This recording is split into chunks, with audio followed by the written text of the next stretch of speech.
Okay, so what an interesting case. So I've just seen a patient. So patient reports that he's just got wax in his ears, can't hear very well, particularly on the right side. He couldn't hear well. So yeah, I mean that's not extraordinary. I mean people sometimes have wax in both ears, which he did, but it's slightly more blocked on one side, which was why the person personally feels like he's got an issue in one side, but actually when you look in their ears, they're almost completely impacted on both ears.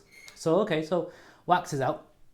And as you'll see in the video, when you remove the bulk of the wax, which is a huge amount of wax, there was a small amount of wax sitting right by the eardrum in the most delicate of places, and it's almost just hidden behind the protrusion of bone. So right by the eardrum, there is actually a flaring out of the ear canal.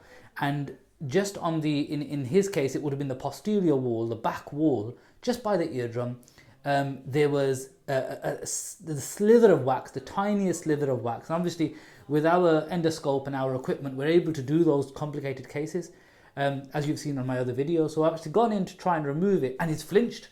So the patient's actually felt quite uncomfortable for a second. So actually I'm thinking, okay, I mean, that's not extraordinary. He's aware of the fact that I'm actually working right by the eardrum. And as you're aware, the bone, the ear canal just by the eardrum, the skin on that part of the bone is actually 0.1 to 0.2 millimeters thin, as compared to the ear of the outer ear, which is 0.5 to 1 millimeter thick.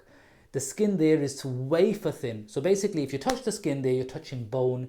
There's a lot of nerves there, and it's going to feel really uncomfortable. So he's flinched, and I'm thinking, okay, so that's not necessarily a problem, you know. Maybe I've touched the bone slightly, and I'll try again.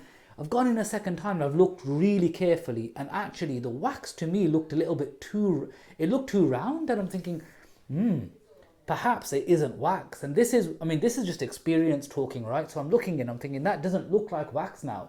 So as you'll see on the video, as I've zoomed in and I've gone even closer to that, actually the roundness of it made me think it's not wax. No wonder he was flinching. And I just wanted to share with you and for all the other audiologists about how careful we have to be.